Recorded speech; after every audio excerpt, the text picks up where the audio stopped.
This story is another Japan, hidden in the shadows of beautiful Japan.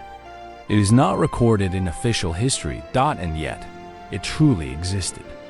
Ninja, a word known around the world, now synonymous with the ultimate assassin. Black robes, shuriken, superhuman agility, warriors of the shadows who move through the night. But did such figures exist? How much of the ninja we know is based on fact, and how much is fiction? The widely known image of the ninja is merely a phantom created by later generations. Black robes, acrobatic feats, shuriken, smoke bombs, and superhuman strength. In reality, true ninjasa were not such warriors. The origin of the image of the ninja as a shadowy hero lies in the entertainment of the Edo period. The elusive ninja gained popularity on the kabuki stage. Adventure novels from the Meiji period onwards gave birth to the legend, and Showa-era films and manga solidified it. Eventually, anime and games spread this fantasy throughout the world. However, that is the ninja as a story, not as a reality. Real ninjasta had nothing to do with flashy combat. They hated standing out more than anything. Dressed in gray or brown work clothes and disguised as farmers or travelers, they silently entered the enemy's castle town. Their mission: to win without fighting. They used gunpowder for distractions, stole secret messages, spread false information, and induced doubt among enemy commanders. They scattered caltrops to slow pursuers, crossed rivers with floating shoes, and climbed castle walls with grappling hooks, all done without a sound. Their combat ability was inferior to that of the samurai. They were not suited for confrontation, but in turn, their true strength lay in vanishing without a trace and performing silent, unrecorded deeds in the shadows. And their other weapon, intellect. Ninjas were knowledgeable, reading minds and nature alike. They read the weather, silenced their footsteps, mixed poisons, harnessed wind, and measured the moon. Their movements left no trace, like nature itself. Ninjutsu was not magic. It was a system of observation, memory, ingenuity, training, and survival knowledge. They deceived people and influenced wars without making a sound and without shedding blood. Their names rarely remained in history, but their shadow power caught the attention of warlords in turbulent times. Oda Nobunaga, Toyotomi Hideyoshi, Tokugawa Ieyasu. Some feared the ninja and sought to eliminate them, while others saw through their value and skillfully used them. Among the three great warlords, only one saw the ninja as enemies and tried to burn them to ashes. His name was Oda Nobunaga, the greatest hunt for shadows in history. The blood-stained confrontation between Nobunaga and the ninja who defied the norms of the Warring States era. Its outcome is quietly recorded behind a veil of history. Late Sengoku period. While Nobunaga was subjugating the nation, Iga province remained a unique region, surrounded by mountains on three sides. This area had a self-governing system established by local samurai and feudal lords known as the Iga Sakoku Ikki. Supporting them were ninjas who were well-versed in terrain, information, and psychological warfare. In 1579, Nobunaga ordered his second son, Oda Nobukatsu, to attack Iga with 15,000 troops. The defenders, including villagers and local warriors, numbered only in the thousands. Those known as ninja made up just a few hundred. Yet, the Iga ninja, masters of terrain and guerrilla tactics, inflicted a devastating defeat on Nobukatsu's forces. Furious, Nobunaga decided on total annihilation. To Nobunaga, ninja were dangerous elements beyond his control. They were enemies to be eliminated, not tolerated. In 1581, Nobunaga personally led 40,000 troops into Iga. With knowledge of the terrain and structure, his plan was meticulous. His forces employed scorched earth tactics, burning villages and fortresses one by one. Key strongholds fell rapidly, and many of the hidden villages scattered across the Iga Mountains were also destroyed. Elite ninja families like the Momochi and Hattori clans lost many members in the battle. The ninja appeared to have been wiped out. Survivors discarded their names and vanished deep into the mountains. But the shadows never fully disappeared. Then, just 1 year later, in 1582, the incident at Hanoji. As Nobunaga stood on the brink of unifying Japan, he took his own life in Kyoto during Akechi Mitsuhide's surprise attack.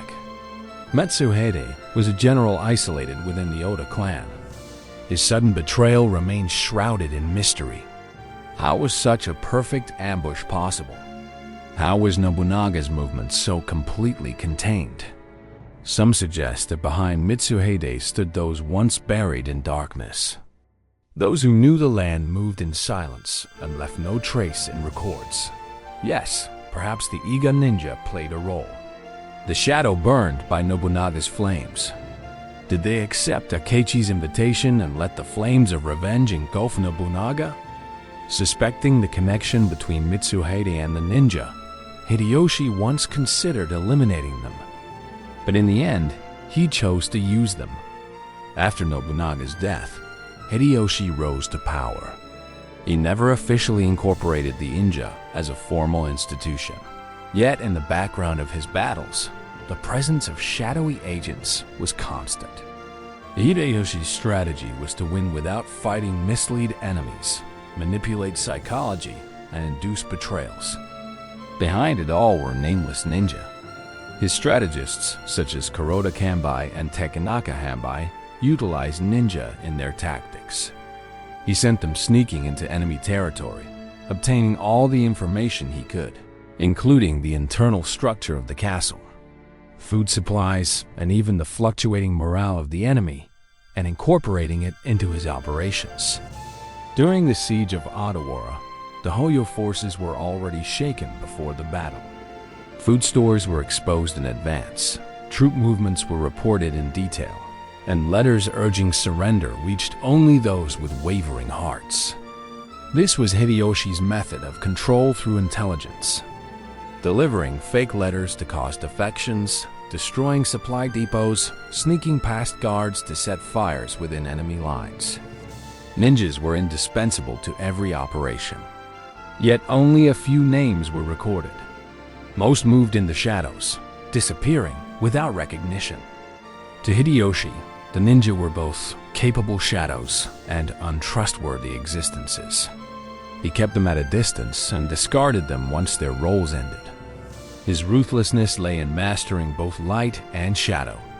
No matter how much they served, no names or rewards remained. Still, ninja moved in shadows as commanded to survive. But there was one man who saw the value in these unrewarded shadows. Tokugawa Ieyasu. He did not use ninja as disposable tools, but as a structural institution supporting the state. After Nobunaga's death, Ieyasu challenged Hideyoshi, but was forced to retreat due to Hideyoshi's overwhelming force and the unassailable Osaka castle. As pursuers closed in, Ieyasu chose the perilous route back to Mikawa, known as the Iga Crossing. There, he encountered the ninja of Iga and Koka. They knew of Hideyoshi's coldness, offering neither name nor reward for achievements. Aware they would be discarded, they'd hidden in the mountains, waiting for a chance to strike back. Ieyasu and the ninja quietly, their interests aligned. Their intimate knowledge of the land and ability to erase their presence greatly influenced Ieyasu's survival. Ieyasu never forgot this debt. When he later established the Tokugawa shogunate, he officially brought the Iga and Koka ninja into government service. Led by Hattori Hanzo, the Iga group acted as covert agents, guarding Edo Castle, monitoring provinces, and cracking down on arsonists and thieves. Meanwhile, the Koka group, centered around Mochizuki Izumanokami of the 53 Koka families, infiltrated Hideyoshi's forces. They gathered secret intelligence on Osaka Castle's layout, weaknesses, and troop strength, feeding it discreetly to Tokugawa. This marked the first time ninjas were formally recognized as an institution. To Ieyasu, ninja were not merely spies.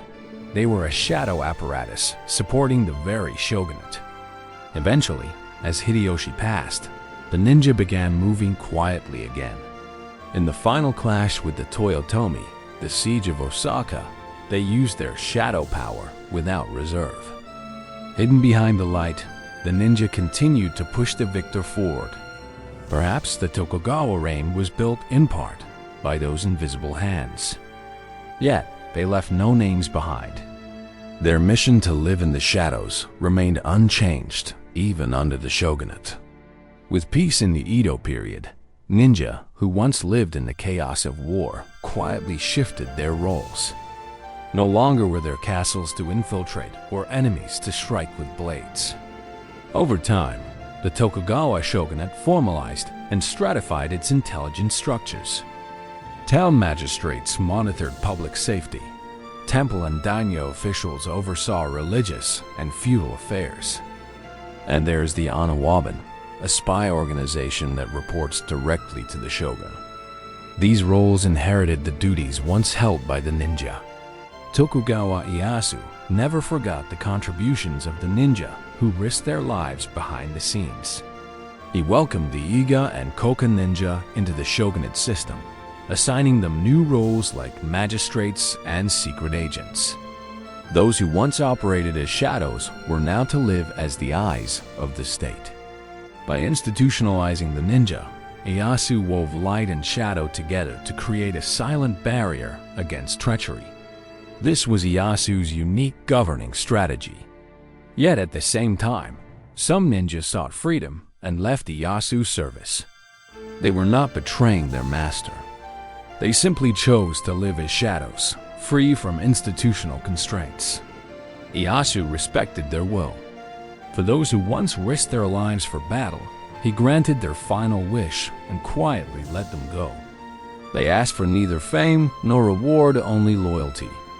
Their final departure was far more silent, and perhaps even sadder than any battlefield death. As time passed, the name of the ninja faded into the realm of story. Yet behind that name remained the mark of true loyalty, known to none. Ninja, their names may not be in history books, but without their work, the history of the victors we know might never have existed. Behind Nobunaga's battles, beneath Hideyoshi's cunning, in the shadows of Ieyasu's unification, there were always nameless ninjas there. Even if they devoted themselves with loyalty, they were never rewarded. Without seeking honor, they completed their missions and vanished without a trace. Their lives were beautiful, sorrowful, and all too silent. Why then, did they vanish from history without ever being spoken of? Because their very existence was not meant to be seen. To speak of their achievements would invalidate their mission. To reveal their names would shake their loyalty. Within that paradox, they chose to remain nameless. Today, we depict ninja as fiction, altering their image black outfits, shuriken, vanishing arts. Ninjas have become icons of entertainment, treated almost as fantasy. But beneath that is a truth. They survived without anyone noticing. Traces of them still faintly remain throughout Japan. Place names, folklore, forgotten shrines, perhaps we walk atop their unrecorded footsteps without realizing it. Those who chose to live as shadows. Whether you believe in ninja or not, that is up to you.